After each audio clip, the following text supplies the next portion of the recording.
हूं शिवानी और आप देख रहे हैं बीजापुर एक्सप्रेस। चलते हैं खबरों की ओर। ಆತ್ಮೀಯ ಗೌರವಾನ್ವಿತ ಎಲ್ಲ ಮಾಧ್ಯಮದ ಮಿತ್ರರೇ, ಇವತ್ತು ಕರ್ನಾಟಕ ಸರ್ಕಾರದ ಸನ್ಮಾನ್ಯ ಮುಖ್ಯಮಂತ್ರಿಗಳಿರ್ತಕ್ಕಂಥ ಸಿದ್ದರಾಮಯ್ಯನವರು ಹಾಗೂ ಉಪಮುಖ್ಯಮಂತ್ರಿಗಳಾಗಿರ್ತಕ್ಕಂಥ ಸನ್ಮಾನ್ಯ ಡಿ ಕೆ ಶಿವಕುಮಾರ್ ಅವರು ಈ ಮೊದಲು ಬರಲಿರುವ ಜುಲೈ 9ನೇ ತಾರೀಕಿಗೆ ಇಂಡಿ ನಗರದಲ್ಲಿ ಅನೇಕ ಅಭಿವೃದ್ಧಿ ಕಾರ್ಯಕ್ರಮಗಳಿಗೆ ಚಾಲನೆ ಕೊಡೋಗೋಸ್ಕರ ನಿಗದಿಯಾಗಿತ್ತು. ಒಂದು ಬೇರೆ ಕೆಲಸದ ಒತ್ತಡ ಇರೋದರಿಂದ ಅವರು 9ರ ಬದಲಾಗಿ 14ನೇ ತಾರೀಕಿಗೆ 14th ಮಾರ್ನಿಂಗ್ 11 ಗಂಟೆಗೆ ಇಂಡಿ ನಗರದ ಪೊಲೀಸ್ ಗ್ರೌಂಡ್ನಲ್ಲಿ ಒಂದು ಕಾರ್ಯಕ್ರಮವನ್ನು ಆಯೋಜನೆ ಮಾಡ್ತಾಯಿದ್ವಿ. ಅನೇಕ ಕಾರ್ಯಕ್ರಮಗಳಿಗೆ, ಅದು ನೀರಾವರಿ ಇರ್ಬೋದು, ಹಾಗೆ ರಸ್ತೆಗಳ ಅಭಿವೃದ್ಧಿ ಇರ್ಬೋದು, GTTC ಕಾಲೇಜ್ ಶಂಕುಸ್ಥಾಪನೆ ಇರ್ಬೋದು, ಮತ್ತು ಇನ್ನೂ ಅನೇಕ ಕಾರ್ಯಗಳಿಗೆ 4,000 ಕೋಟಿಗಿಂತ ಹೆಚ್ಚಿಗೆ ಅನುದಾನವನ್ನು ನೀಡಿರ್ತಕ್ಕಂಥ ಕರ್ನಾಟಕ ಸರ್ಕಾರದ ಮುಖ್ಯಮಂತ್ರಿಗಳು ಮತ್ತು ಉಪಮುಖ್ಯಮಂತ್ರಿಗಳಿಗೆ ಅವರ ಮುಖಾಂತರ ಕಾರ್ಯಕ್ರಮಕ್ಕೆ ಚಾಲನೆ ನೀಡೋಸ್ಕರ ನಾವು ಕಾರ್ಯಕ್ರಮವನ್ನು ಆಯೋಜನೆ ಮಾಡಿದ್ದೀವಿ. ಸೊ ಇಂಡಿ ಭಾಗ ತಮಗೆಲ್ಲ ಗೊತ್ತಿರುವ ಹಾಗೆ ದಶಕಗಳಿಂದ ಕುಡಿಯುವ ನೀರಿಗಾಗಿ ತೊಂದರೆ ಅನುಭವಿಸಿರ್ತಕ್ಕಂಥ ಒಂದು ಪ್ರದೇಶ. ನಾನು 2013ರಲ್ಲಿ ಗೆದ್ದಾಕ್ರೆ ಬಹುತೇಕ ಗ್ರಾಮಗಳಲ್ಲಿ ಕುಡಿಯುವ ನೀರಿನ ಸಮಸ್ಯೆ ಎದುರಿಸ್ತಾ ಇದ್ದೀವಿ ನಾವು. ಸೊ ಬರ ಈ ಜಿಲ್ಲೆಯ ಬಳುವಳಿ ಅದು. ಸ್ವಾತಂತ್ರ್ಯ ಪೂರ್ವದಲ್ಲೂ ಸಹಿತ ಬ್ರಿಟಿಷರು ಬರಗಾಲ ನಿವಾರಣೆಗಾಗಿಯೇ ಒಂದು ಸಂಸ್ಥೆಯನ್ನು ಕಟ್ಟಿದ್ದು ಇತಿಹಾಸ ತಮಗೆಲ್ಲ ಗೊತ್ತಿದೆ. ಸೊ ಅಂಥ ಒಂದು ಸಂದರ್ಭದಲ್ಲಿ ಇವತ್ತು 2013-14ರಲ್ಲಿ 56 ಹಳ್ಳಿಗೆ ಟ್ಯಾಂಕರ್ಲಿ ನೀರು ಹಾಕ್ತಿದ್ವಿ ನಾವು. 14-15ರಲ್ಲಿ 73 ಹಳ್ಳಿ, 15-16ರಲ್ಲಿ ಇನ್ನೂ ಅನ್ಡಿವೈಡೆಡ್ ಚಡ್ಚಾಣ್ ಮತ್ತು ಇಂಡಿ 124 ವಿಲೇಜ್ನಾಗ 114 ವಿಲೇಜಿಗೆ ಟ್ಯಾಂಕರ್ಲಿ ನೀರು ಹಾಕಿದಿರ್ತಕ್ಕಂಥ ಆ ಇತಿಹಾಸ ನಮ್ಮ ಮುಂದಿದೆ.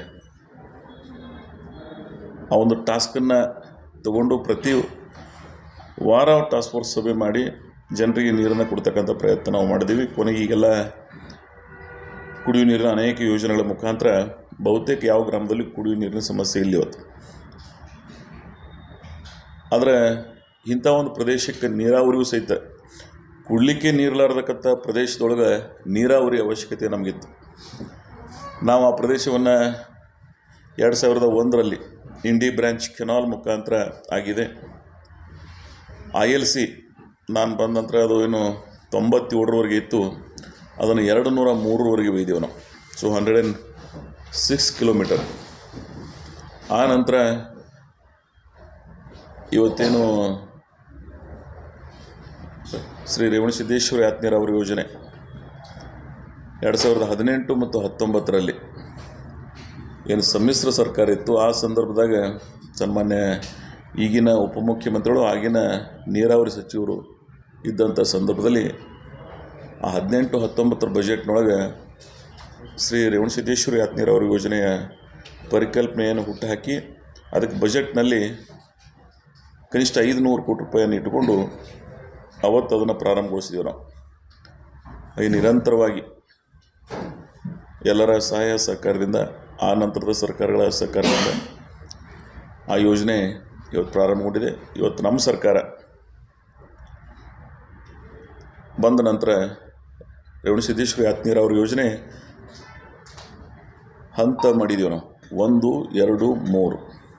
ಮೊದಲನೇ ಹಂತ ಜಾಕ್ವೆಲ್, 2ನೇ ಹಂತ ಪೈಪ್ಲೈನ್ ನೆಟ್ವರ್ಕ್, ಏನು ಕೃಷ್ಣಾ ನದಿಯಿಂದ ಭೀಮೆಯ ಪರಿಸರಕ್ಕೆ ನೀರು ಬರುವುದಿದೆ, 2ನೇ ಹಂತ. 3ನೇ ಹಂತ ನಮ್ಮ ಸಾವಳ ಸಂಘದ ಏನು ಅತಿ ಎತ್ತರದ ಪ್ರದೇಶ ಬಿಜಾಪುರ ಜಿಲ್ಲೆಯಲ್ಲೇ 641ಕ್ಕಿಂತ ಅತಿ ಎತ್ತರದ ಪ್ರದೇಶಕ್ಕೆ ಒಂದು ಸಲ ನನ್ನ ಜೊತೆಗೆ ನಮ್ಮೆಲ್ಲರ ಆರಾಧ್ಯ ದೈವ ಶ್ರೀ ಸಿದ್ದೇಶ್ವರ ಮಹಾಸ್ವಾಮಿಗಳು ಬಂದಿದ್ರಲ್ಲಿ ಅಲ್ಲಿಯ ಫಾರೆಸ್ಟ್ ಡಿಪಾರ್ಟ್ಮೆಂಟ್ದವ್ರು ಒಂದು ದೊಡ್ಡ ಕಾರ್ಯಕ್ರಮವನ್ನು ಮಾಡಿ ಅಲ್ಲಿ ಅರಣ್ಯೀಕರಣ ಬೆಳವಣಿಗೆಗೆ ಒಂದು ಕಾರ್ಯಕ್ರಮ ಕರೆದಿದ್ರು. ಆವಾಗ ನನಗೆ ಪೂಜ್ಯರು ಹೇಳಿದರು, ಈ ಭಾಗಕ್ಕೆ ನೀವು ನೀರು ತಕ್ಕಂಥ ಪ್ರಯತ್ನ ಮಾಡಿ ಅಂತ ಹೇಳಿ.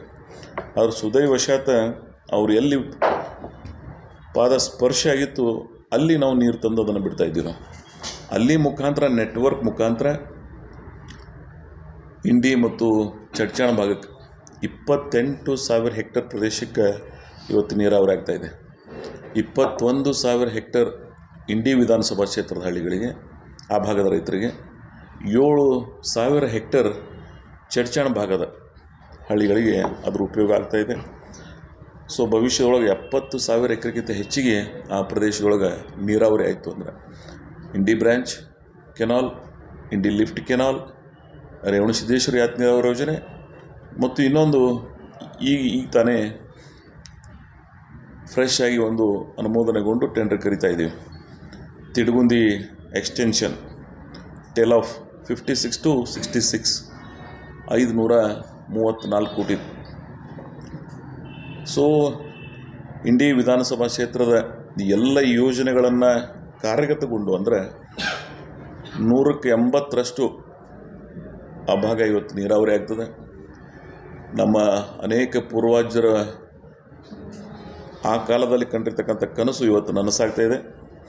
ಸೊ ಅದಕ್ಕಾಗಿ ಎಲ್ಲ ರೈತರ ಏನು ಹರ್ಷ ಇದೆ, ಅದಕ್ಕೆ ನಮ್ಮ ಮುಖ್ಯಮಂತ್ರಿಗಳು ಮತ್ತು ಉಪಮುಖ್ಯಮಂತ್ರಿಗಳು ಮತ್ತು ನಮ್ಮ ಸರ್ಕಾರ ಇವತ್ತು ಅದಕ್ಕೆ ಕಾರಣ ಇದೆ. ಅದಕ್ಕೆ ಅವ್ರ ಮುಖಾಂತರನೇ ಈ ಕಾರ್ಯಕ್ರಮಕ್ಕೆ ಚಾಲನೆ ಕೊಡೋಸ್ಕರ ನಾವು ಕರಿತಾ ಇದ್ದೀವಿ. ಇನ್ನೊಂದು 19 ಕೆರೆಗಳು,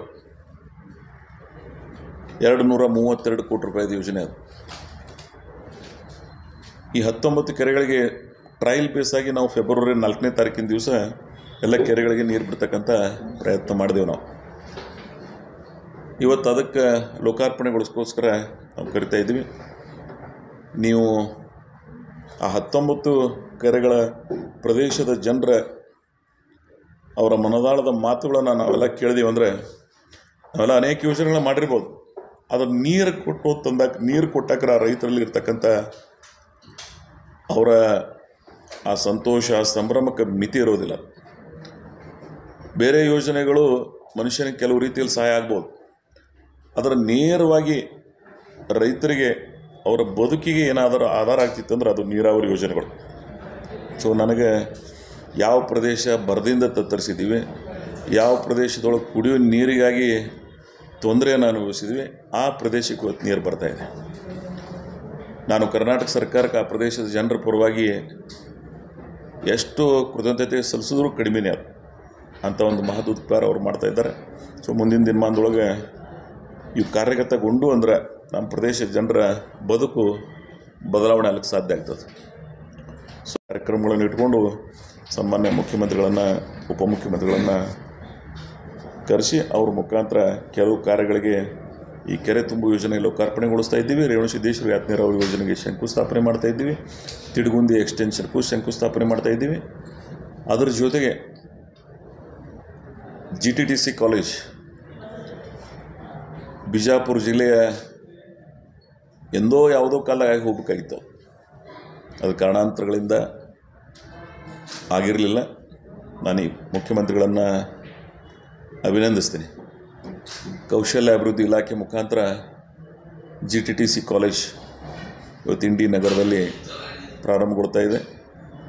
ನಬಾರ್ಡ್ ಸಹಯೋಗದಿಂದ 73 ಕೋಟಿ ರೂಪಾಯಿದಲ್ಲಿ ಅನೇಕ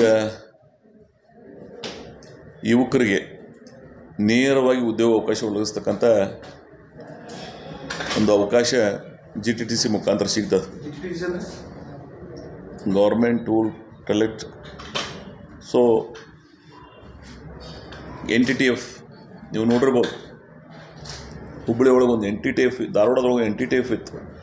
ಅಲ್ಲಿ ಕಲ್ತರು ಅಂದರೆ ಪಾಸ್ಔಟಾಗಿ ಹೊರಗೆ ಬರೋದ್ರಾಗೆ ಅವ್ರಿಗೆ ಜಾಬ್ ಅಪಾರ್ಚುನಿಟಿ ಕನ್ಫರ್ಮ್ ಇರ್ತಿತ್ತು. ಸೊ ಈ GTTCನೂ ಆ ವಾತಾವರಣ ನಿರ್ಮಾಣ ಮಾಡ್ತದೆ. ಸಾವಿರಾರು ವಿದ್ಯಾರ್ಥಿಗಳಿಗೆ ಉದ್ಯೋಗ ಅವಕಾಶದ ಒಂದು ಅವಕಾಶ ಆಗ್ತದೆ. ಸೊ ಅದು ನಮ್ಮ ಕರ್ನಾಟಕದಲ್ಲಿ one of the model GTTC college Magadi ಇದೆ ಇವತ್ತು. ಸೆಕೆಂಡ್ ಮೈಸೂರು ಇದೆ. ದೇಶದಲ್ಲಿ ನಾನು ನವೀನ್ ಪಟ್ನಾಯಕ್ ಅವ್ರನ್ನ ಸ್ಮರಿಸ್ಕೋತೀನಿ ಇವತ್ತು. ಒಡಿಸ್ಸಾದ ಭುವನೇಶ್ವರದಲ್ಲಿ one of the best GTTC concept ಇರ್ತಕ್ಕಂಥ ಕಾಲೇಜನ್ನು ಅವ್ರು ಮಾಡಿದ್ದಾರೆ. ನಾವು ಭವಿಷ್ಯದಲ್ಲಿ ಈಗ ಇದನ್ನು ಪ್ರಾರಂಭಗೊಂಡು ಆಮೇಲೆ ಏನು ಭುವನೇಶ್ವರದೊಳಗೆ ಮಾಡಿದ್ದಾರೆ ಆ ರೀತಿ ಮುಂದುವರ್ತಕ್ಕಂಥ ಆ ಕಾನ್ಸೆಪ್ಟ್, ಆ ವಿಷನ್ ಇಟ್ಕೊಂಡು, ಯಾಕಂದರೆ ಯುವಕರಿಗೆ ಉದ್ಯೋಗಾವಕಾಶದ ಅವಶ್ಯಕತೆ ಅದು. ಸೊ ಅಂಥ ಒಂದು ಕಾಲೇಜಿಗೆ ನಮ್ಮಲ್ಲಿ ಇವತ್ತು ಅವಕಾಶ ಮಾಡಿಕೊಟ್ಟಿದ್ದಾರೆ. ಅದಕ್ಕೆ ನಾನು ಮುಖ್ಯಮಂತ್ರಿಗಳನ್ನ ವಿಶೇಷವಾಗಿ ಅಭಿನಂದನೆಗಳನ್ನು ಸಲ್ಲಿಸ್ತೀನಿ. ಆ ಕೌಶಲ್ಯ ಅಭಿವೃದ್ಧಿ ಇಲಾಖೆ ಒಂದು ಹೊಸ ಆವಿಷ್ಕಾರ ನೀಡಿದ್ರು ಮುಖ್ಯಮಂತ್ರಿಗಳು ಕರ್ನಾಟಕದಲ್ಲಿ. ಮೊದಲು ಅದು ಕಾರ್ಮಿಕ ಇಲಾಖೆ ಜೊತೆಗೆ ಇತ್ತು. ಅದಕ್ಕೊಂದು ಸಪ್ರೇಟಾಗಿ ಯುವಕರ ಉದ್ಯೋಗ ಅವಕಾಶ ಸಿಗಲಿ ಅಂತಕ್ಕಂಥ ಅತ್ಯಂತ ಸದಾಶಯದಿಂದ ಸನ್ಮಾನ್ಯ ಸಿದ್ದರಾಮಯ್ಯನವರು ಮೊದಲಿನ ಸಲ ಅವರೇನು ಮುಖ್ಯಮಂತ್ರಿ ಆದಂಥ ಸಂದರ್ಭದಲ್ಲಿ ಒಂದು ಕೌಶಲ್ಯ ಅಭಿವೃದ್ಧಿ ಇಲಾಖೆನೇ ಮಾಡಿ ಅದಕ್ಕೆ ವಿಶೇಷವಾದಂಥ ಒತ್ತನ್ನು ಕೊಡುವ ಮುಖಾಂತರ ಯುವಕರ ಭವಿಷ್ಯಕ್ಕೆ ಬದಲಾವಣೆ ಆಗ್ತಕ್ಕಂಥ ಕಾರ್ಯ ಅವರು ಮಾಡಿದ್ದಾರೆ. ಅದರ ರೂಪದಲ್ಲಿ ನಮಗೂ ಇವತ್ತು GTTC ಕಾಲೇಜ್ ಬರ್ತಾಯಿದೆ. ನಾನು 73 ಕೋಟಿ ರೂಪಾಯಿ, 73 crores ರಾಜ್ಯದೊಳಗೆ 2 ಕಡೆ, ಒಂದು ಮಧುಗಿರಿ ತುಮಕೂರು ಜಿಲ್ಲೆ, ಒಂದು ಬಿಜಾಪುರ ಜಿಲ್ಲೆ ಇಂಡಿ ತಾಲೂಕು, ಇನ್ನೊಂದೆರಡು ಹೈದರಾಬಾದ್ ಕರ್ನಾಟಕದ ಇವತ್ತೇನು ಕಲ್ಯಾಣ ಕರ್ನಾಟಕ ಅಭಿವೃದ್ಧಿ ಮಂಡಳಿ ಮುಖಾಂತರ ಅವು ಆ ಕಡೆ ಮಾಡ್ತಾಯಿದ್ದಾರೆ, ಸಿಂಧನೂರು ಮತ್ತು ಆ ಪ್ರದೇಶಕ್ಕೆ. ಅದರ ನಬಾರ್ಡ್ದೊಳಗೆ ನಮ್ಮನ್ನು ಪರಿಗಣಿಸಿದ್ದಾರೆ. ಸೊ ಅದು ಮುಂದಿನ ದಿನಮಾನದಾಗ ಅನುಕೂಲ ಆಗ್ತದೆ. ಹಾಗೆ ಬ್ರಿಡ್ಜ್ ನಿಮ್ಗೆ ಗೊತ್ತದ, ಮಹಾರಾಷ್ಟ್ರ ಮತ್ತು ಕರ್ನಾಟಕದ ಮಧ್ಯದಲ್ಲಿದ್ದೀವಿ ನಾವು, ಭೀಮೆಯ ದಡದಲ್ಲಿ. ಆ ಭೀಮಾ ನದಿಗೆ ಅಡ್ಡಲಾಗಿ ಒಂದು ಬ್ರಿಡ್ಜನ್ನು ಮಾಡ್ತಾಯಿದ್ದೀವಿ ನಾವು. ನನ್ನ ಹುಟ್ಟೂರು ಭೀಮೆಯ ದಡದಲ್ಲಿ ಪಡ್ನೂರು ಮತ್ತು ಅಂಕಲ್ಗಿ. ನಾನು ಮೊದಲಿನ ಅವಧಿಯಲ್ಲಿ ಅಫ್ಜಲ್ಪುರ್ ಶಾಸಕರ ಸಹಾಯದಿಂದ ನಾನು ಅವ್ರು ಕೂಡಿ 1968-69 ವೀರೇಂದ್ರ ಪಾಟೀಲರು ಆಗಿನ ಮುಖ್ಯಮಂತ್ರಿ ಇದ್ದಂತರು. ಅವಾಗ ಅದೊಂದು ಶಂಕುಸ್ಥಾಪನೆ ಮಾಡಿದ್ರಲ್ಲಿ ಒಂದು ಬ್ರಿಡ್ಜ್ ಆಗಲಿ ಅಂತೇಳಿ, ಉಡ್ಚಾಣ್ ಮತ್ತು ರೋಡ್ಗಿ. ಅದರ ಕಾರಣಾಂತರಗಳಿಂದ ಮುಂದೆ ಹಿರೇಮಣೂರು ಏನು ಅಫ್ಜಲ್ಪುರ್ ತಾಲೂಕಿನ ಗ್ರಾಮದವರ ಒತ್ತಾಯಕ್ಕೆ ಅಲ್ಲಿದ್ದು ಬಿಟ್ಟು ಹಿರೇಮಣೂರು ಮತ್ತು ಚಿಕ್ಕಮಣೂರು ನಡು ಬ್ರಿಡ್ಜ್ ಆಗಿತ್ತು. ಆದರೆ ಅದನ್ನು ಹಾಗೇ ಉಳಿದಿತ್ತು ಅಂತ ಹೇಳಿ ನೆನಪಿಟ್ಟು ನಾನು ವೀರೇಂದ್ರ ಪಾಟೀಲರ ಮೇಲಿರ್ತಕ್ಕಂಥ ವಿಶೇಷ ಅಭಿಮಾನದಿಂದ ನಾನು ಅದು ಹಾಗೇ ಏನು ಉಳಿದಿತ್ತು ಅದನ್ನು ಹೋದ ಅವಧಿಯಲ್ಲಿ ಸನ್ಮಾನ್ಯ ಮುಖ್ಯಮಂತ್ರಿಗಳ ಸಹಕಾರದಿಂದ ಮತ್ತು ಮಾದೇವಪ್ಪ ಅವರ ಸಹಕಾರದಿಂದ PWD ಸಚಿವರೇನಿದ್ದರು ನಾವು ಅದನ್ನು ರೋಡ್ಗಿ ಮತ್ತು ಉಡ್ಚಾಣ್ ನಡುವೆ ಬ್ರಿಡ್ಜ್ ಮಾಡಿದ್ದೀವಿ. ಅದು ಗುಲ್ಬರ್ಗ ಬಿಜಾಪುರ ಜಿಲ್ಲೆಯ ಕನೆಕ್ಟಿಂಗ್ ಅನುಕೂಲ ಆಗ್ತದೆ ಅಂತೇಳಿ. ಸೊ ಈಗೇನು ಮಾಡ್ತಾಯಿದ್ದೀವಿ, ನಮ್ಮ ಗ್ರಾಮದ ಹತ್ತಿರ ಒಂದು ರೈಲ್ವೆ ಟ್ರ್ಯಾಕ್ ಇದೆ, ನಿಮ್ಗೆ ಗೊತ್ತಿದೆ, ಶೋಲಾಪುರ್, ಗದಗ, ಹುಬ್ಬಳ್ಳಿ, ಬೆಂಗಳೂರು. ಆ ರೈಲ್ವೆ ಟ್ರ್ಯಾಕ್ ಜೊತೆಗೆ ಇನ್ನೊಂದು ಬ್ರಿಡ್ಜ್, ಈ PWD ಬ್ರಿಡ್ಜ್ ಆಯಿತು ಅಂದರೆ ಇದು KRDCL ಮುಖಾಂತರ ಮಾಡ್ತಾಯಿದ್ದೀವಿ ನಾವು. ಈ KRDCL ಈ ಬ್ರಿಡ್ಜ್ ನಾವು ಮಾಡಿದ್ದೀವಿ ಅಂದರೆ ಶೋಲಾಪುರ್ ಇಂಡಿ ಭಾಗ ಬಿಜಾಪುರ ಭಾಗದವ್ರಿಗೆ ಕನೆಕ್ಟಿವಿಟಿ ಸ್ಟ್ರೇಟ್ ರೈಲ್ವೆ ಟ್ರ್ಯಾಕ್ ಜೊತೆಗೆ ಒಂದು ಹೋಗ್ಲಿಕ್ಕೆ ಅನುಕೂಲ ಆಗ್ತದೆ ಅಂತಕ್ಕಂಥ ಆ ಭಾಗದ ನಮ್ಮ ಭಾಗದ ಜನ ಎಷ್ಟು ಸಂತೋಷಪಟ್ಟಿದ್ದಾರೆ ಅಷ್ಟೇ ಮಹಾರಾಷ್ಟ್ರದವರು ಸಹಿತ, ಶೋಲಾಪುರ ಜಿಲ್ಲೆಯ ಜನ ಸಹಿತ ಅದಕ್ಕೆ ಅತ್ಯಂತ ಸಂತೋಷವನ್ನು ವ್ಯಕ್ತಪಡಿಸಿದ್ದಾರೆ. ಅದು ಈ ಅವಧಿ ಒಳಗೆ KRDCL ಮುಖಾಂತರ ಮಾಡ್ತಾಯಿದ್ದೀವಿ. ಇನ್ನೊಂದು ಕೆಶಪ್, ಚಡ್ಚಾಣ್, ಜಳಿಕೆ, ಇಂಡಿ, ಆಲ್ಮೇಲ್, ಅಫ್ಜಲ್ಪುರ್, ಗಣಗಾಪುರ. ನಿಮ್ಗೆ ಗೊತ್ತಿರ್ಬೋದು ಆ ಪ್ರದೇಶದೊಳಗೆ ನಿಮ್ಗೆ ಸಂಪರ್ಕ ಇತ್ತು ಅಂದರೆ ಯಾರ್ಯಾರು ಪಂಢರಪುರಕ್ಕೆ ಹೋಗ್ತಾರೆ ಬಹುತೇಕ ಜನ ಗಣಗಾಪುರಕ್ಕೆ ಹೋಗ್ತಾರೆ. ನಮ್ಮಲ್ಲಿ ಭಾಳ ಜನರ ಬೇಡಿಕೆ ಇತ್ತು ಅದು ಕರ್ನಾಟಕ ಮತ್ತು ಮಹಾರಾಷ್ಟ್ರ. ಸೊ ಆ ಕೆಶಪ್ನ ಒಳಗೆ 115 ಕಿಲೋಮೀಟರ್, 165 ಕಿಲೋಮೀಟರ್ ಲೆಂತಿಂದ ಒಂದು ರೋಡನ್ನು ತಗೋತಾ ಇದ್ದೀವಿ. ಅದರಲ್ಲಿ 4 ವಿಧಾನಸಭಾ ಕ್ಷೇತ್ರಗಳು ಬರ್ತವೆ. ನಾಗಠಾಣದ ಚಡ್ಚಾಣ ಭಾಗ, ಇಂಡಿ, ಸಿಂದಗಿದ ಆಲ್ಮೇಲ್, ಅಫ್ಜಲ್ಪುರ್, ಗಣಗಾಪುರ, ಅಫ್ಜಲ್ಪುರ್ ಕೂಡ. ಆದರೆ 115 ಕಿಲೋಮೀಟರ್ದಾಗ ಕನಿಷ್ಠ 55 ಕಿಲೋಮೀಟರ್ ಬರೀ ಇಂಡಿ ವಿಧಾನಸಭಾ ಕ್ಷೇತ್ರಕ್ಕೆ ಆಗ್ತದೆ ಅನುಕೂಲ. ಉಳಿದ 3 ವಿಧಾನಸಭಾ ಕ್ಷೇತ್ರಗಳು ಕೂಡಿ 60 ಕಿಲೋಮೀಟ್ರ್ ಆಗ್ತದೆ. ಅದು 540 ಕೋಟಿ ರೂಪಾಯಿದು ಅಂದಾಜನ್ನು ತಯಾರು ಮಾಡಿದ್ದಾರೆ. ಸೊ ಹೆಚ್ಚು ಕಮ್ಮಿ 2,200 ಕೋಟಿ ರೂಪಾಯಿ ನನ್ನ ಕ್ಷೇತ್ರದೊಳಗೆ ಕನೆಕ್ಟಿವಿಟಿಗೆ ಅನುಕೂಲ ಆಗ್ತದೆ. ಸೊ ಭಾಳ ಪ್ರಮುಖವಾಗಿ ಇಂಡಿ ನಗರದೊಳಗೆ ಬರ್ತದೆ. ಮತ್ತು ಇಂಡಿಯಲ್ಲೂ ಒಂದು ರಿಂಗ್ ರೋಡ್ ಮಾಡ್ತಾಯಿದ್ದೀವಿ. ಅದರೊಳಗೆ ಪ್ಲ್ಯಾನಿಂಗ್ ಇಂಡಿ ಬಿಜಾಪುರ ಜಿಲ್ಲೆಯ 2ನೇ ದೊಡ್ಡ ನಗರ, ಆಮೇಲೆ 2ನೇ ದೊಡ್ಡ ತಾಲೂಕನೂ ಅದು. ಸೊ ಆ ಪ್ರದೇಶದ ಜನರಿಗೆ ಸಿಟಿ ಒಳಗೆ ಹೆವಿ ಲೋಡೆಡ್ ವೆಹಿಕಲ್ ಮೂವ್ಮೆಂಟ್ ಇದ್ದರೆ ಜನರಿಗೆ ತೊಂದರೆ ಆಗಬಾರ್ದು ಅಂಥೇಳಿ ಈ ಔಟರ್ ರಿಂಗ್ ರೋಡ್ ಒಂದು ಮಾಡ್ತಾಯಿದ್ದೀವಿ ನಾವು. ಸೊ ಇದರೊಳಗೆ ಅದನ್ನು ಸಹಿತ ನಾನು ಪ್ರೊವೈಡ್ ಮಾಡ್ಕೊರಿ ಅಂಥೇಳಿನು. ಯಾಕಂದರೆ ಬಸ್ ಡಿಪೋ ಒಂದು ಮಾಡಿಸಿನ ಅಲ್ಲಿ. ಇವೆಲ್ಲ ಹೊರಗೆ ಹೋದು ಅಂದರೆ ನಿಮ್ಗೆ ಗೊತ್ತದ, ಬಿಜಾಪುರ ಜಿಲ್ಲೆಯೊಳಗೆ ಇಂಡಿ ಸಿಂದಗಿ ಭಾಗದೊಳಗೆ ಅತಿ ಹೆಚ್ಚು ಸಕ್ಕರೆ ಕಾರ್ಖಾನೆಗಳಾಗಿದೆ. Heavy loaded vehicle from November 1 to February March ತನಕ ಮೂವ್ಮೆಂಟ್ ಇರ್ತದೆ ವೆಹಿಕಲ್ಸ್. ಸೊ ಸಾಧ್ಯದಟ್ಟು ಇಂಡಿ ನಗರದೊಳಗೆ ಎಲ್ಲ ವೆಹಿಕಲ್ಗಳು ಬರೋದು ಬೇಡ, ಹೊರ ಪ್ರದೇಶದೊಳಗೆ ತಿರುಗಾಡೋದು ಅಂದರೆ ಸಾರ್ವಜನಿಕರಿಗೂ ಸಹಿತ ಅದರಿಂದ ಅನುಕೂಲ ಆಗ್ತದೆ ಅಂಥೇಳಿ ಆ ಉದ್ದೇಶ ಇಟ್ಕೊಂಡು ಈ ರೋಡನ್ನು ತಗೋತಕ್ಕಂಥ ಪ್ರಯತ್ನ ನಾವು ಮಾಡಿದ್ದೀವಿ. ಅನೇಕ ಯೋಜನೆಗಳನ್ನು ಇವತ್ತು ಸಮಾಜ ಕಲ್ಯಾಣ ಇಲಾಖೆ ಮುಖಾಂತರ ನಾವು 22 ಕೋಟಿ ರೂಪಾಯಿ ಅನೇಕ ಸಮುದಾಯಗಳ ಭವನವನ್ನು, ಅಂಬೇಡ್ಕರ್ ಭವನಗಳನ್ನು ಅದರಲ್ಲಿ ನಾವು ಮಾಡ್ತಾಯಿದ್ದೀವಿ. ಅದರ ಜೊತೆಗೆ RDPR ಇಲಾಖೆ ಮುಖಾಂತರ ಪ್ರಗತಿ ಪಥ ಯೋಜನೆ ಈ ವರ್ಷ ಕರ್ನಾಟಕ ರಾಜ್ಯದಲ್ಲಿ ಜಾರಿಗೆ ಬಂದಿದೆ. ನನ್ನ ವಿಧಾನಸಭಾ ಕ್ಷೇತ್ರದಲ್ಲೂ 21 ಕೋಟಿಗೆ ಕಾಮಗಾರಿಗಳನ್ನು ಇಲ್ಲೇ ಚಾಲನೆ ಕೊಡ್ತಾಯಿದ್ದೀವಿ. ಅತಿವೃಷ್ಟಿಯಿಂದ ಹಾಳಾಗಿರ್ತಕ್ಕಂಥ ರಸ್ತೆಗಳ ಅಭಿವೃದ್ಧಿಗೆ ಒಂದು 10 ಕೋಟಿ ರೂಪಾಯಿ, ಆಮೇಲೆ ಶುಗರ್ ಸೆಕ್ಸ್ದಿಂದ ಏನು ದುಡ್ಡು ಬರ್ತಿತ್ತು ಅದಕ್ಕೂ 1 ಕೋಟಿ ರೂಪಾಯಿ ಕೆಲಸನ ಇಟ್ಕೊಂಡಿದ್ದೀವಿ ಕೆಲವು ಶಾಲಾ ಕಟ್ಟಡಗಳಿಗೆ. ಆಮೇಲೆ ಇನ್ನೊಂದು ಮಿರಿಗಿ ಹಳ್ಳಕ್ಕೆ ಬ್ರಿಡ್ಜ್ ಕಮ್ ಬಾಂಧರ್ ಮಾಡ್ತಾಯಿದ್ದೀವಿ. ನಿಮ್ಗೆ ಇನ್ನೊಂದು ಹೇಳ್ಬೇಕಂದ್ರೆ ನದಿ ಪಕ್ಕದ ಗ್ರಾಮಗಳು ಪರಿಸ್ಥಿತಿ ಹೆಂಗಿರ್ತದೆ ಅಂದ್ರೆ ಬ್ಯಾಕ್ ವಾಟರ್ ಎಲ್ಲೆಲ್ಲಿ ಹಳ್ಳಗಳದಾಗ ಬರ್ತಾವೆ ಅಲ್ಲಿಂದ ಇನ್ನೊಂದು ಗ್ರಾಮಗಳು ಅನುಕೂಲ ಆಗ್ತಿರ್ತವೆ.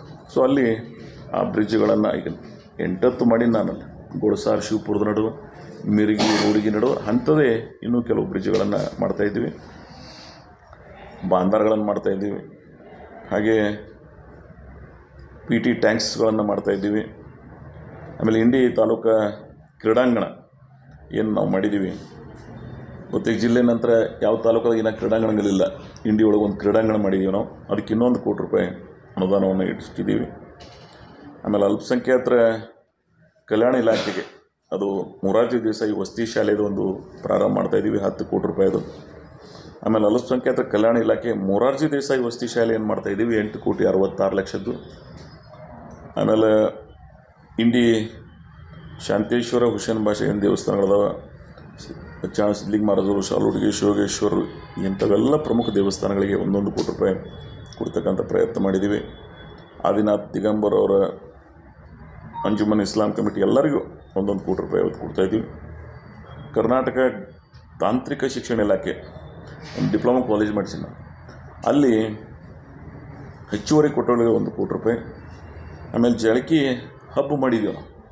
ನೋಡಿರ್ಬೋದು ನೀವು ಯಾರು ಜಳಕಿಗೆ ಹೋದ್ರಿ ಅಂದರೆ, ನಾನು ಬಸವರಾಜ ರಾಯರೆಡ್ಡಿ ಮತ್ತು RV ದೇಶಪಾಂಡೆ ಅವ್ರನ್ನ ನೆನಪಿಸ್ಕೋತೀನಿ. ಇವತ್ತು ಜಳಕಿ ಒಳಗೆ ಎಜುಕೇಷನ್ ಬಿಲ್ಡಿಂಗ್ಸ್ ಇರಲಿಲ್ಲ, ಹೈಯರ್ ಎಜುಕೇಷನ್ ಕಾಲೇಜ್ ಬರೀ ಒಂದು ಚೆಕ್ ಪೋಸ್ಟ್ದಿಂದ ಗುರುತಿಸ್ಬಿಡ್ತಿತ್ತು ಜಳಕಿ.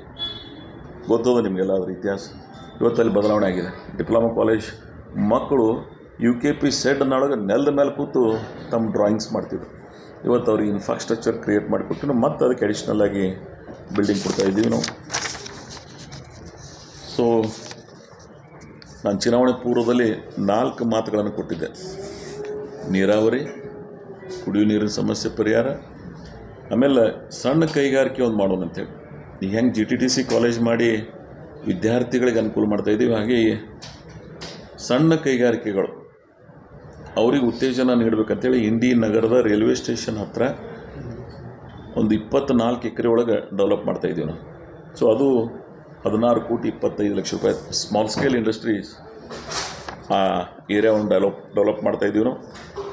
ಇನ್ನೊಂದು ಪಶು ಇಲಾಖೆ. ನಿಮ್ಗೆ ಗೊತ್ತದ, ನಮ್ಮ ಬೆಲ್ಟ್ ಭೀಮಾ ನದಿ ದಡಿಗೆ ಹೈನುಗಾರಿಕೆ ಸ್ವಲ್ಪ ಹೆಚ್ಚಿಗಿದೆ. ಅಲ್ಲಿ KMFಗೂ ಹಾಲು ಕೊಡ್ತೀವಿ, ಬೇರೆ ಬೇರೆ ಕಡೆನೂ ನಮ್ಮ ರೈತರ ಅನುಕೂಲ ಆಗಿದೆ. ಅದು ಅಲ್ಲಿ ಪಶು ಆಸ್ಪತ್ರೆಗಳನ್ನು ಮಾಡಿಸಿದ್ದು ನಾನು ಈ ಸಲ.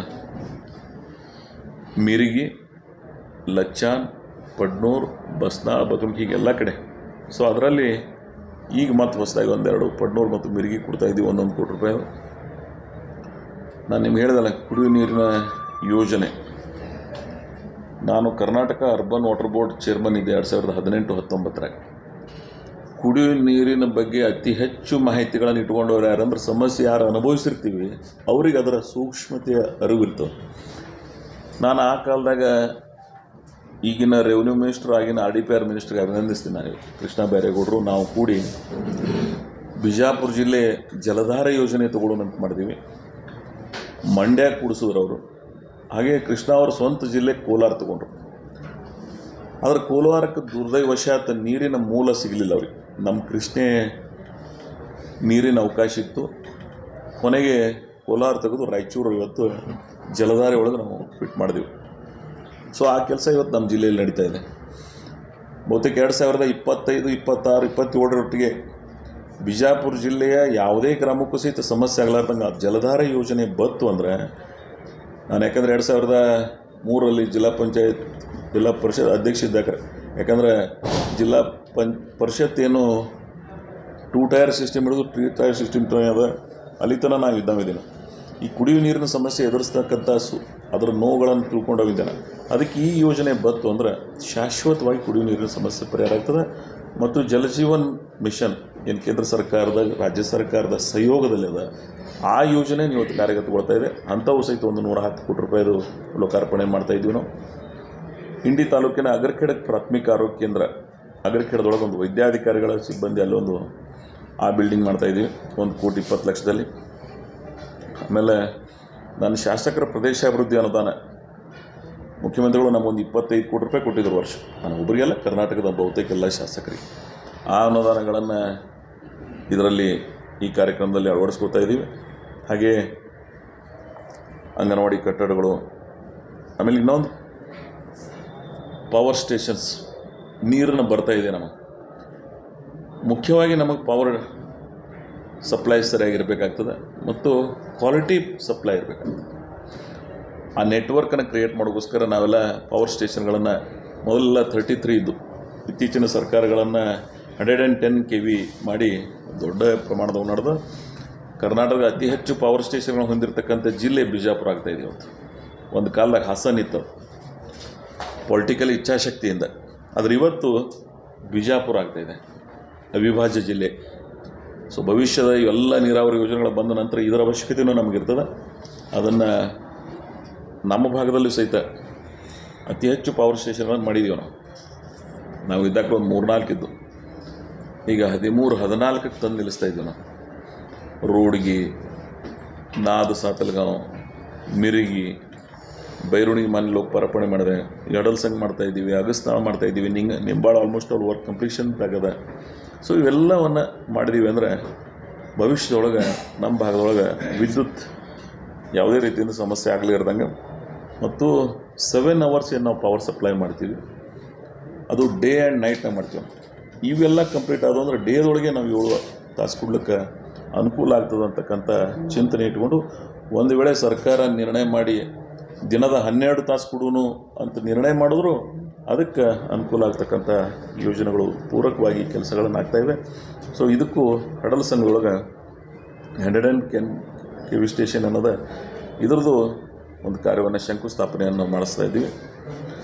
ಹಾಗೆ ಇಂಡಿ ನಗರ ಮೊದಲು ನೋಡ್ರಿ ನೀವೆಲ್ಲ, ರಸ್ತೆಗಳು ಹೆಂಗಿದ್ದು, ಅಲ್ಲಿ ಅಗಲೀಕರಣ ಮಾಡಿ ಸ್ಟ್ರೀಟ್ ಲೈಟ್ ಹಾಕಿ ಅಲ್ಲಿ ಜನರಿಗೆ ಕುಡಿಯೋ ನೀರಿನ ಯೋಜನೆ ಒಂದು 100 ಕೋಟಿ ರೂಪಾಯಿದ ನಾವು ವಿಮೆ ಮುಖಾಂತರ ನೀರನ್ನು ಒಯ್ದು 3 ಅಂತಸ್ತುವರೆಗೂ ವಿತೌಟ್ ಮೋಟ್ರ್ ಪ್ರೆಷರ್ ಇವತ್ತು ನೀರು ಕುಡಿಸ್ತಾ ಇದ್ದೀವಿ. ಬಿಜಾಪುರ ನಗರದ 35 ವಾರ್ಡಕ್ಕೆಲ್ಲ ಸರಿಯಾಗಿ ನೀರು ಹೋಗ್ತದಿಲ್ಲ ನಿಮಗೆ ಗೊತ್ತದ. ಆದರೆ ಇಂಡಿ ನಗರದ 23 ವಾರ್ಡಿಗೆ 24/7 ನಾವು ನೀರನ್ನು ಕೊಡ್ತಾಯಿದ್ದೀವಿ ಇವತ್ತು. ನಾನೇನು ಚೇರ್ಮನ್ ಆಗಿ ವಾಟರ್ ಬೋರ್ಡ್ ಚೇರ್ಮನ್ ಇದ್ದಾಗ ಮಾಡಿದ್ದೀವಿ ಆ ಯೋಜನೆ. It is the model not for district, for state. ಕರ್ನಾಟಕದಾಗ 24/7 ಅಂತ ಏನು ಕರಿತೀವಿ, ಅದು ಎಲ್ಲರೇ ಬಂದು ನೋಡೋರಿದ್ರೆ ಅದು ಇಂಡಿ ನಗರಕ್ಕೆ ಬಂದು ನೋಡಬೇಕು. ಸೊ ಅದನ್ನು ಏನು ಮಾಡಿದ್ದೀವಿ, ಅಂಥ ನಗರಕ್ಕೆ ನಾವು ಒಂದು ಮೆಗಾ ಮಾರ್ಕೆಟ್ ಮಾಡ್ತಾಯಿದ್ದೀವಿ. 30 ಕೋಟಿ ರೂಪಾಯಿ, 8 ಕೋಟಿ ರೂಪಾಯಿ ರಾಜ್ಯ ಸರ್ಕಾರದಿಂದ ಕೊಡಿಸಿನು, 22 ಕೋಟಿ ರೂಪಾಯಿ KFDC ಮುಖಾಂತರ ಲೋನ್ ತೊಗೊಂಡಿದ್ದೀವಿ. ಅದಕ್ಕೂ ನಾನು ಅತ್ಯಂತ ಆರಾಧಿಸ್ತಕ್ಕಂಥ ಸಿದ್ದೇಶ್ವರ ಮಹಾಸ್ವಾಮಿಗಳ ಹೆಸರನ್ನು ಆ ಮೆಗಾ ಮಾರುಕಟ್ಟೆಗೆ ಇಟ್ಟಿದ್ದೀವಿ. ಆ ವಾಣಿಜ್ಯ ಸಂಕೀರ್ಣ ಅದು 30 ಕೋಟಿ ರೂಪಾಯಿ ದಿನದ ಅದು ಲೋಕಾರ್ಪಣೆಗೊಳಿಸ್ತಾ ಇದ್ದೀವಿ. ನಾವು 400 ಶಾಪ್ಸ್ ಮಾಡ್ತಾಯಿದ್ದೀವಿ. ಅದು ಜನರಿಗೆ, ಆ ಭಾಗದ ವ್ಯಾಪಾರಸ್ಥರಿಗೆ ಮತ್ತು ಜನರಿಗೆ ಅದರ ಅನುಕೂಲ ಆಗ್ತದೆ. ಹಾಗೆ ಹಿಂದುಳಿದ ವರ್ಗಗಳು, ಅದು ಮಹಾತ್ಮ ಜ್ಯೋತಿ ಫುಲೆ ಅವರು ಇರ್ಬೋದು, ಭಗೀರಥ ಸಮುದಾಯದವ್ರು ಇರ್ಬೋದು, ಎಲ್ಲ ಭವನಗಳನ್ನು ಹರಳೆಯನವ್ರದ್ದು ಇರ್ಬೋದು. ಸೊ ಇವೆಲ್ಲವನ್ನು ಮಾಡ್ತಾಯಿದ್ದೀವಿ. ಭವಿಷ್ಯವಾಗಿ ಸ್ಟ್ಯಾಚ್ಯೂಸ್ ಅಂಬೇಡ್ಕರ್ ಅವ್ರದ್ದು, ರಾಣಿ ಚೆನ್ನಮ್ಮನವ್ರದ್ದು ಸ್ಟ್ಯಾಚ್ಯೂಗಳನ್ನು ಮಾಡ್ತಾಯಿದ್ದೀವಿ. ಈಗ ಅದನ್ನು ತೊಗೊಳಂಗಿಲ್ಲ, ನೆಕ್ಸ್ಟ್ ಇದರಾಗ ಅದನ್ನು ಮಾಡ್ತಕ್ಕಂಥ ಪ್ರಯತ್ನ ಮಾಡಿದ್ದೀವಿ. ಸೊ ಒಟ್ಟಾರೆ 4,257 ಕೋಟಿ 48 ಲಕ್ಷ ರೂಪಾಯಿದು ನಾವು 14ನೇ ತಾರೀಕಿನ ದಿವಸ ಎಲ್ಲ ಕಾರ್ಯಕ್ರಮಗಳನ್ನು ಕೆಲವು ಶಂಕುಸ್ಥಾಪನೆ, ಕೆಲವು ಲೋಕಾರ್ಪಣೆ ಮಾಡ್ತಕ್ಕಂಥ ಪ್ರಯತ್ನ ಮಾಡ್ತಾಯಿದ್ದೀವಿ. ಸೊ ಅದಕ್ಕೆ ತಮ್ಮ ಮುಖಾಂತರ ನಾನು ನಮ್ಮ ಭಾಗದ ಜನರಿಗೆ ಈ ಕಾರ್ಯಕ್ರಮದಲ್ಲಿ ಭಾಳ ಸಂತೋಷ, ಅವರ ಬದುಕನ್ನು ಬದಲಾವಣೆ ಮಾಡ್ತಕ್ಕಂಥ ಯೋಜನೆಗಳಿವೆ. ಸೊ ಅದಕ್ಕಾಗಿ ಈ ಕಾರ್ಯಗಳನ್ನು ಮುಖ್ಯಮಂತ್ರಿಗಳನ್ನು ಮತ್ತು ಉಪಮುಖ್ಯಮಂತ್ರಿಗಳನ್ನು ಮತ್ತು ಇನ್ನೂ ಕೆಲವು ಯಾವ್ಯಾವ ಇಲಾಖೆ ಸಂಬಂಧಪಟ್ಟಾರ ಆ ಸಚಿವರುಗಳನ್ನು ಕರೆಸ್ತಕ್ಕಂಥ ಪ್ರಯತ್ನ ನಾವು ಮಾಡ್ತಾಯಿದ್ದೀವಿ. ಒಟ್ಟಾರೆ ಆ ಭಾಗದ ಅಭಿವೃದ್ಧಿಯ ಶಕೆ ಇವತ್ತು ಏನು ಪ್ರಾರಂಭಗೊಳಿಸಿದ್ದೀವಿ ನಾವು 2013ರಿಂದ ಶ್ರೀ ಭೀಮಾಶಂಕರ್ ಸಹಕಾರಿ ಸಕ್ಕರೆ ಕಾರ್ಖಾನೆ ಆಗಿರ್ಬೋದು, ಆ ಭಾಗದ ನೀರಾವರಿ ಯೋಜನೆಗಳಾಗಿರ್ಬೋದು, ಆ ಭಾಗದ ಉದ್ಯೋಗ ಅವಕಾಶದಿಂದ ಅನೇಕ ಕಾರ್ಯಗಳನ್ನು ನಾನು ಹೇಳ್ಕೊಟ್ಟು ಹೋದ್ರೆ ಇನ್ನೊಂದು ತಾಸು ಇರ್ತಾನೆ, ಅದರ ಅವಶ್ಯಕತೆ ಇಲ್ಲ. ಇವತ್ತು ಈ ಅವಧಿಗೆ ಸಂಬಂಧಪಟ್ಟದ್ದು ಮಾತ್ರ ನಾನು ನಿಮ್ಮ ಮುಂದೆ ಮೆಲುಕು ಹಾಕ್ತಕ್ಕಂಥ ಪ್ರಯತ್ನ ಮಾಡೀನಿ. ಒಟ್ಟಾರೆ ಇಂಡಿ ವಿಧಾನಸಭಾ ಕ್ಷೇತ್ರದ ಸ್ವಾತಂತ್ರ್ಯದ ನಂತರ ಇಲ್ಲಿವರೆಗೆ ಅಭಿವೃದ್ಧಿಯ ದಿಕ್ಕು ದಸೆಯನ್ನು ಬದಲಾವಣೆ ಮಾಡ್ತಕ್ಕಂಥ ಅವಕಾಶ ಆ ಭಾಗದ ಜನ ನನಗೇನು ಕೊಟ್ಟಿದ್ದರು, ಅದನ್ನು ಕಾಯ ವಾಚ ಮನಸ ಆ ಕೆಲಸ ಮಾಡಿರ್ತಕ್ಕಂಥ ಸಂತೃಪ್ತಿ ನನಗಿದೆ. ಭವಿಷ್ಯದೊಳಗೆ ಇನ್ನೊಂದಿಷ್ಟು ಕೆಲಸ ಮಾಡ್ತಕ್ಕಂಥ ಪ್ರಯತ್ನ ನಾವೆಲ್ಲ ಮಾಡೋಣ. ನಾನು ವಿಶೇಷವಾಗಿ ಮುಖ್ಯಮಂತ್ರಿಗಳನ್ನು ಅಭಿನಂದಿಸ್ತೇನೆ. ಯಾವ ಪ್ರದೇಶ ದ ಮೋಸ್ಟ್ ಕ್ರೈಮ್ ಬ್ಯಾಕ್ಗ್ರೌಂಡ್ ಇತ್ತು, ಅಲ್ಲಿ ಅಭಿವೃದ್ಧಿಯ ಪರ್ವವನ್ನು ಚಾಲನೆ ಮಾಡಲಿಕ್ಕೆ ಅವಕಾಶ ಮಾಡಿಕೊಟ್ಟಿದ್ದಾರೆ. ನಿಂಬೆ ನಾಡು ಅಂತ ಇವತ್ತು ಪ್ರಖ್ಯಾತಗೊಳಿಸ್ತಾ ಇದ್ದೀವಿ ನಾವು. ನಾನು ತಮಗೂ ಸಹಿತ ಒಂದು ಮನವಿ ಮಾಡ್ಕೋತೀನಿ, ಆ ಪ್ರದೇಶಕ್ಕೆ ನಿಂಬೆ ಮುಖಾಂತರ ಗುರುತಿಸ್ತಕ್ಕಂಥ ಪ್ರಯತ್ನ ಮಾಡಿ. ಅದಕ್ಕಾಗಿಯೇ ನಾನು 2017 ನಿಂಬೆ ಅಭಿವೃದ್ಧಿ ಮಂಡಳಿಯನ್ನು, ನೀವು ನೋಡ್ತೀರಿ, ಕಾಫಿ ಅಭಿವೃದ್ಧಿ ಮಂಡಳಿ ಬ್ರಿಟಿಷರ ಕಾಲದಾಗಿತ್ತು ಚಿಕ್ಕಮಗಳೂರು ಭಾಗದೊಳಗೆ. ಆದರೆ ಇವತ್ತು ನಾವು ಆ ಪ್ರದೇಶಕ್ಕೆ ನಿಂಬೆಯನ್ನು ಬೆಳೀತಾ ಇದ್ದೀವಿ. ನಿಂಬೆ ಬೆಳೆಗಾರರಿಗೆ ಒಂದು ಸ್ಥಾನಮಾನ ಸಿಗಲಿ, ಆ ಬೆಳೆಗಾರರಿಗೆ ಒಂದು ವ್ಯವಸ್ಥೆ, ಎಲ್ಲ ದೃಷ್ಟಿಯಲ್ಲಿ ಆ ಬೆಳೆ ಮೇಲೆ ಒಂದು ಸಂಶೋಧನೆ ಆಗಲಿ, ಹೊಸ ಆವಿಷ್ಕಾರಗಳು ಅವಕಾಶ ಸಿಗಲಿ ಅಂತಕ್ಕಂಥ ಸದಾಶಯದಿಂದ ಅಭಿವೃದ್ಧಿ ಮಂಡಳಿಯನ್ನು ಹುಟ್ಟಾಕಿದ್ದೀವಿ. ಮತ್ತು GI ಟ್ಯಾಗ್ ಕೊಡಿಸಿದ್ದೀವಿ. ಜಾಗ್ರಫಿಕಲ್ ಇಂಡಿಕೇಶನ್ ಬಿಜಾಪುರ ಜಿಲ್ಲೆಯ ಇಚ್ಛಾಶಕ್ತಿ ಇರೋರು ಇದನ್ನು ಮಾಡಬೇಕಾಗಿತ್ತು. ಮೈಸೂರದೊಳಗೆ 9 GI ಟ್ಯಾಗ್ ಸಿಗ್ತವೆ. ಈ ಅವಿಭಾಜ್ಯ ಜಿಲ್ಲೆಯೊಳಗೆ ಅದ್ರ ಬಗ್ಗೆ ಆಸಕ್ತಿ ಯಾರು ತಗೊಳ್ಳಿಲ್ಲ. ಎಲ್ಲಿ ಹೊಂಟಿದ್ದೇವೆ? Today world is very small. ಒಂದು GI ಟ್ಯಾಗ್ ನೀವು ಒಂದು ಕ್ರಾಪಿಗೆ ಕುಡಿಸಿದ್ರಿ ಅಂದರೆ ವಿಶ್ವಕ್ಕೆ ಗಮನ ಸೆಳೀತದೆ. ಸೊ ಆ GI ಟ್ಯಾಗ್ ಕುಡಿಸಿರ್ತಕ್ಕಂಥ ಸಂತೃಪ್ತಿ ನನಗದ. ನಿಂಬೆ ಬೆಳೆಗಾರರಿಗೆ ಒಂದು ಸ್ಟೇಟಸ್ ಕ್ರಿಯೇಟ್ ಮಾಡಿದ್ದೀವಿ. ವರ್ಲ್ಡ್ ಮಾರ್ಕೆಟ್, ಮನೆ ಎಪೆಡವರು ಬಂದಿದ್ರು ನಮ್ಮಲ್ಲಿ, ಕೃಷಿ ವಿಜ್ಞಾನ ಕೇಂದ್ರ ಏನು ಮಾಡೀನಿ ನಾನು. ಆ ಕೃಷಿ ವಿಜ್ಞಾನ ಕೇಂದ್ರದಾಗ ಚರ್ಚೆ ಮಾಡೋಸ್ಕರ ಅದನ್ನು ಎಕ್ಸ್ಪೋರ್ಟ್ ಮಾಡ್ತಾಯಿದ್ದೀವಿ ನಾವು. ಎಕ್ಸ್ಪೋರ್ಟ್ ಕ್ವಾಲಿಟಿ ಯಾವ ರೀತಿ ಇರಬೇಕು ಅನ್ನೋದನ್ನು ಆ ಒಂದು ವಿಚಾರ ಸಂಕಿರಣ ಕಾರ್ಯಕ್ರಮ ಹಮ್ಮಿಕೊಂಡಿದ್ದೀವಿ ನಾವು. ಸೊ ಅಲ್ಲಿ ಬಂದು ಅಪೆಡದವ್ರ ಮುಖಾಂತರ ನಾನು ಕೇಂದ್ರ ಸರ್ಕಾರದ ಏನು ಒಂದು ಯೋಜನೆ ಇದೆ, ಅಪೆಡದ ಮುಖಾಂತರ ಇವತ್ತು ನಮ್ಮ ಬೆಳೆ ವಿಶ್ವಕ್ಕೆ ಪರಿಚಯಿಸ್ತಕ್ಕಂಥ, ವಿಶ್ವದ ಮಾರುಕಟ್ಟೆ ಒಯ್ಯತಕ್ಕಂಥ ಪ್ರಯತ್ನ ಅವ್ರು ಮಾಡ್ತಾಯಿದ್ದಾರೆ. ನಿಂಬೆನೂ ಆ ದಾರಿಯಲ್ಲಿ ಸಾಗ್ತಾಯಿದ್ದೀವಿ ಅಂತ. ಬಿಕಾಸ್ ಕರ್ನಾಟಕದ ಅತಿ ಹೆಚ್ಚು ನಿಂಬೆ ಕ್ಷೇತ್ರ ಬೆಳೀತಕ್ಕಂಥ ಪ್ರದೇಶ ಇಂಡಿ. ಸೊ ನಾನು ಅದಕ್ಕಾಗಿ ಆ ನಿಂಬೆ ನಾಡಿಗೆ ಇಂಥ ಹೊಸ ಆವಿಷ್ಕಾರಗಳನ್ನು ಕೊಡ್ತಾಯಿದ್ದೀವಿ. ಒಂದು ಸ್ಟೇಟ್ ಲೆವೆಲ್ ಬೋರ್ಡು ಇಂಡಿ ನಗರದೊಳಗೆ ಮಾಡಿ ನಾನು ಇವತ್ತು ಅಲ್ಲಿ ಮುಖಾಂತರ ಕಾರ್ಯಚಟುವಟಿಕೆಗಳು ನಡೀತಾ ಇವೆ. ಇಂಡಿ ನಗರ ಎಲ್ಲ ವಿಧದಲ್ಲಿ ಇವತ್ತು ಬೆಳವಣಿಗೆ ಆಗ್ತಾಯಿದೆ. ಇಂಡಿ ಭಾಗ ಇವತ್ತು ಸಮೃದ್ಧಿಯಿಂದ ಸಮಗ್ರ ಅಭಿವೃದ್ಧಿ ಮತ್ತು ಅಷ್ಟೇ ಶಾಂತಿ ಸಹನೆ ಪ್ರೀತಿಯಿಂದ ಇನ್ನು ಸಿದ್ದೇಶ್ವರ ಮಹಾಸ್ವಾಮಿಗಳು ನಮಗೆ ಅನೇಕ ಯುಗ ಪುರುಷರು ಬಂತ್ನಾಳದ ಸಂಗಮಬಸವ ಮಹಾಸ್ವಾಮಿಗಳು ನಮಗೇನು ಸಂಸ್ಕಾರ ನೀಡಿದರು. ಆ ದಾರಿಯಲ್ಲಿ ಸಾಗ್ತಕ್ಕಂಥ ಪ್ರಯತ್ನ ನಾವು ಮಾಡ್ತಾಯಿದ್ದೀವಿ. ಅದು ಶೈಕ್ಷಣಿಕವಾಗಿ, ಔದ್ಯೋಗಿಕವಾಗಿ, ನೀರಾವರಿ ಮುಖಾಂತರ. ಇವತ್ತು ನಮ್ಮಲ್ಲಿ ರಾ ಮಟೀರಿಯಲ್ ಕಬ್ಬು ಹೆಚ್ಚಿಗೆ ಬೆಳಿತೀವಿ ನಾವು ಪ್ರದೇಶದೊಳಗೆ. ಸಕ್ಕರೆ ಕಾರ್ಖಾನೆಗಳು ಅತಿ ಹೆಚ್ಚು ಆಗಿವೆ. ಕೋಆಪ್ರೇಟಿವ್ ಶುಗರ್ ಫ್ಯಾಕ್ಟ್ರಿ ಕಟ್ಟಿದ್ದೀವಿ ನಾವು. ಆ ಫ್ಯಾಕ್ಟ್ರಿ ಹೆಂಗಾಗ್ಯದ ಬಿಜಾಪುರದಾಗ ಹೆಂಗೆ ಒಂದು ಬಾರ ಕಮಾನ್ ಇತ್ತು, ಎರಡನೇ ಬಾರ ಕಮಾನ್ ಅನ್ಸ್ಕೊತಿತ್ತು. ಆದರೆ ಇವತ್ತು ಬಾರ ಕಮಾನನ್ನು ಗೋಳ್ಗುಮಟ್ ಮಾಡಿದ್ದೀವಿ ನಾವು, ಹೃದಯದಿಂದ ಮಾಡಿ ನಾನು. ಆ ಸಂತೃಪ್ತಿ ನನಗದ. ಅದಕ್ಕಾಗಿ ಅಲ್ಲಿ ಚುನಾವಣೆಗಳು ನಡೆದು ಅಂದರೆ ಮ್ಯಾಂಡೇಟ್ ಹೆಂಗಿರ್ತದೆ ನೋಡ್ರಿ, one sided. That is the ಆ bottom of the heart farmers ಮುಖಾಂತರ ಅದನ್ನು ವ್ಯಕ್ತ ಆಗ್ತಿರ್ತದೆ. ಸೊ ಅದಕ್ಕಾಗಿ ನಾನು ಇಂಡಿ ಭಾಗದ ಜನ ಭಾಳ ಹೃದಯವಂತರು. ಮಾತಾಡುವಲ್ಲಿ ಸ್ವಲ್ಪ ಗಟ್ಟಿತನ ಇರ್ಬೋದು ನಮಗೆ. ಅವ್ರು ನಮ್ಮ ಭಾಗದ ಜನ ಭಾಳ ವಿನಯಶೀಲರು, ಸಂವೇದನಾಶೀಲರು, ಭಾಳ ಅತ್ಯಂತ ಅಭಿವೃದ್ಧಿಪರವಾದಂಥ ಇಷ್ಟು ವೇಗಕ್ಕೆ ನನ್ನ ಭಾಗದ ಜನ ಸಹಕಾರ ಮಾಡಿದ್ದಾರೆ. ನನ್ನ 35-40 ವರ್ಷದ ರಾಜಕಾರಣದಾಗ 4 ಜಿಲ್ಲಾ ಪಂಚಾಯತ್, 4 MLA ಎಲೆಕ್ಷನ್ ನನ್ನ ಮೇಲೆ ಏನು ಉಪಕಾರ ಮಾಡಿದರು. ಆ ಋಣಭಾರ ಕಡಿಮೆ ಮಾಡಿಕೊಡ್ತಕ್ಕಂಥ ಪ್ರಯತ್ನ ಇಂಥ ಕಾರ್ಯಗಳ ಮುಖಾಂತರ ಮಾಡೀನಿ ಅಂತಕ್ಕಂಥ ಸಂತೃಪ್ತಿ, ಆ ಸಮಾಧಾನ ನನಗದ ಅಂತಕ್ಕಂಥ ಮಾತನ್ನು ಹೇಳಿ ತಮ್ಮ ಮುಖಾಂತರ ನಾನು ಜಿಲ್ಲೆಯ ಜನರಿಗೆ ಎಲ್ಲ ವಿಧದಲ್ಲಿ ಅಭಿವೃದ್ಧಿಗಳು ಕರ್ನಾಟಕ ಸರ್ಕಾರ ಇವತ್ತು ಮಾಡ್ತಾಯಿದೆ. ಚುನಾವಣೆ ಪೂರ್ವದಲ್ಲಿ ನಾವೇನು ಮಾತು ಕೊಟ್ಟಿದ್ದೀವಿ ಅದು ಗ್ಯಾರಂಟಿ ಯೋಜನೆಗಳಿರ್ಬೋದು, ಇನ್ನಿತರ ಅನೇಕ ಯೋಜನೆಗಳು ನಮ್ಮ ಸರ್ಕಾರ ಇವತ್ತು ಮಾಡ್ತಾಯಿದೆ.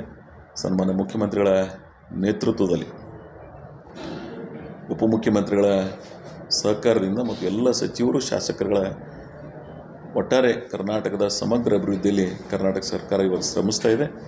ಅದಕ್ಕಾಗಿ ನಾನು ಇನ್ನೊಮ್ಮೆ ನನ್ನ ಭಾಗದ ಜನರಿಗೆ ಇಂಥ ಅನೇಕ ಅಮೋಘ ಕಾರ್ಯಗಳನ್ನು ನೀಡಿದ್ದಾರೆ.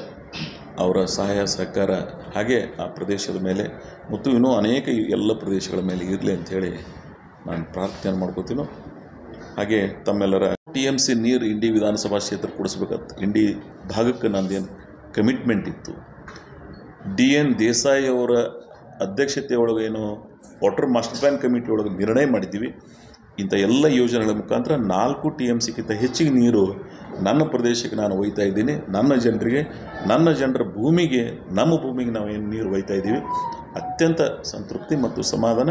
ಇದು ಎಲ್ಲಕ್ಕಿಂತ ಮಿಗಿಲಾಗಿ ನನ್ನ ಪ್ರದೇಶದ ಜನರ ಬದುಕು ಬದಲಾವಣೆ ಆಗಲಿಕ್ಕೆ ಇದು ಅನುಕೂಲ ಆಗ್ತದೆ ಅಂಥೇಳಿ ಅತ್ಯಂತ ಹರ್ಷದಿಂದ ತಮ್ಮ ಮುಖಾಂತರ ನಾನು ಇದನ್ನು ಈ ನಾಡಿನ ಈ ಭಾಗದ ಜನರಿಗೆ ಈ ವಿಷಯವನ್ನು ತಲುಪಿಸ್ತಾ ಇದ್ದೀನಿ.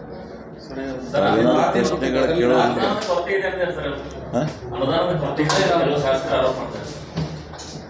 ನಾನು ಹೇಳುತ್ತು ಅಂಕಿ ಸಂಖ್ಯೆಗಳನ್ನು ಗಮನಿಸಿದ್ರೆ ಕೊರತೆ ಅಂತ ಅನ್ನಿಸ್ತದೆ. ಕೆಲವು ಶಾಸಕರುಗಳ ಉತ್ತರ ಹೇಳೋ ಜಾಗದಾಗ ಈ ನಾಡಿಗೆ ಬಹುತೇಕ ಎಲ್ಲ ವಿಧಾನಸಭಾ ಕ್ಷೇತ್ರಗಳಿಗೆ ಎಷ್ಟು ಅನುದಾನಗಳು ಬರಲಾಗ್ತದೆ, ಗ್ಯಾರಂಟಿ ಮುಖಾಂತರ ಏನು ಸಹಾಯ ಆಗ್ಲಾಗತ್ತದ ನಿಮ್ಗೆ ಹೇಳ್ಬಿಡ್ತೀವಿ ನಾವು. ಈ ಯೋಜನೆ ನನಗೆ ಕೊಟ್ಟದ್ದಲ್ಲದ, ದ ಮೋಸ್ಟ್ ಅವೇಟಿಂಗ್ ಸ್ಕೀಮ್ಸ್ ಇದ್ದು ಇವೆಲ್ಲ. ಯಾವುದೋ ಕಾಲದಾಗ ಅಪರ್ ಕೃಷ್ಣ ಪ್ರಾಜೆಕ್ಟ್ ನಡೆದಾವಿಲ್ಲ, 1964ರಿಂದ ಪ್ರಾರಂಭ ಮಾಡಿರ್ತಕ್ಕಂಥ ಯೋಜನೆ ಕಾಲಕ್ಕೆ ಬಂದದ. ಸುದೈವಶಾತ್ ಈ ಯೋಜನೆಗಳು ನನ್ನ ಈ ಅವಧಿ ಒಳಗೆ ಬರೋದ್ರಿಂದ ನನಗೆ ಹೆಚ್ಚಿಗೆ ಅನ್ನಿಸ್ತದೆ. ನಿಮಗೆ ಯಾಕೆ ಮುಳವಾಡ ಆಗಿಲ್ಲ, ಇಲ್ಲಿ ಅಪರ್ ಕೃಷ್ಣ ಒಳಗೆ ಬೇರೆ ಬೇರೆ ಯೋಜನೆಗಳು ಚಿಮ್ಮಲಿ ಒಳಗೆ ನಡೆದಿಲ್ಲ, ನಾಗರಬೆಟ್ಟ ಯೋಜನೆ ನಡೆದಿಲ್ಲ, ತುಪ್ಚಿ ಬಬಲೇಶ್ವರ ಆಗಿಲ್ಲ, ಅಪರ್ ಕೃಷ್ಣದ ಪ್ರದೇಶ 7-9 ಯಾಕೆ ನೀರಾವರಿ ಯೋಜನೆಗಳು ಈ 40-50 ವರ್ಷದಲ್ಲಿ ನಡೆದಿಲ್ಲ, ನಡೆದವ. We are ಟೇಲೆಂಡರ್. ನಮಗೆ ಈಗ ನಮ್ಮದು ಬಿಗ್ ಪ್ರಾಜೆಕ್ಟೇ. 3,000 ಕೋಟಿ ರೂಪಾಯಿ ಶ್ರೀ ರೇವಣಸಿದ್ದೇಶ್ವರ ಯಾಕೆ ನೀರಾವರಿ ಯೋಜನೆ ಯಾಕೆ ಪೈಪ್ಲೈನ್ ಮುಖಾಂತರ ನಾವು ಮಾಡ್ತಾಯಿದ್ದೀವಿ ಅಂದರೆ ನಮಗೊಂದು ಬ್ಯಾಡ್ ಎಕ್ಸ್ಪೀರಿಯನ್ಸ್ ಅದ. ಬೇರೆ ನಮ್ಮ ನೀರಾವರಿ ಯೋಜನೆಗಳು ನಮಗೇನು ಬರ್ತಾವ, we are tailenders and tailenders are always sufferers. ಅದು ಆಗಬಾರ್ದು ಅನ್ನೋ ಸಂಬಂಧೇ ಕೃಷ್ಣೆಯ ನೀರು ಸಾವಳ ಸಂಘದ ಎತ್ತರ ಪ್ರದೇಶ ಗುಡ್ಡಕ್ಕೆ ತಂದು ಬಿಟ್ಟು ಅಲ್ಲಿ ಮುಖಾಂತರ ನೆಟ್ವರ್ಕ್ ಕ್ರಿಯೇಟ್ ಮಾಡಿ ಅಲ್ಲಿಂದ ನೀರನ್ನು ಹರಿಸ್ತಕ್ಕಂಥ ಪ್ರಯತ್ನ ಮಾಡ್ತಾಯಿದ್ದೀವಿ. ಎಲ್ಲಿಯೂ ನೀರು ನಡುವ ಎಲ್ಲಿ ಇಲ್ಲಿಗಲ್ ನೀರನ್ನ ವಾಟರ್ ಡ್ರಾ ಆಗಬಾರ್ದು ಅಂತಕ್ಕಂಥ ಸದಾಶಯದಿಂದ ಯೋಜನೆ ಮಾಡಿದ್ದೀವಿ. ಅದಕ್ಕೆ ಇದು ಅನುಕೂಲ ಆಗ್ತಾಯಿದೆ.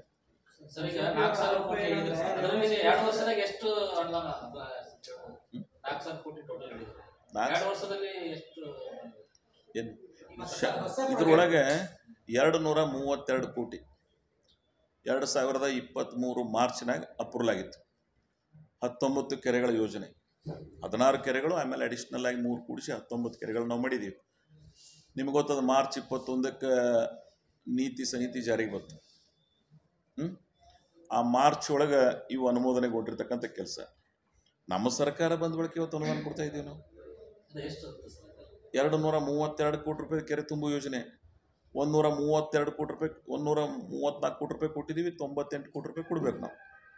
ಈ 19 ಕೆರೆಗಳನ್ನೇನು ಲೋಕಾರ್ಪಣೆ ಮಾಡ್ತಾ ಇದ್ದೀವಿ, ಈ ಕೆಲಸಕ್ಕೆ ನಮ್ಮದೇ ಪೂರ್ಣ ಈ ಸರ್ಕಾರ ಈ 2023 ಮೇ 22ರಿಂದ ಅಧಿಕಾರ ಗ್ರಹಣ ಮಾಡಿರ್ತಕ್ಕಂಥ ನಮ್ಮ ಮುಖ್ಯಮಂತ್ರಿಗಳು ಉಪಮುಖ್ಯಮಂತ್ರಿಗಳ ರಚನೆ ಆಯಿತು, ಇವ್ರ ನೇತೃತ್ವದೊಳಗೆ ಈ ಸರ್ಕಾರದಿಂದ ಕೊಟ್ಟಿದ್ದೀವಿ.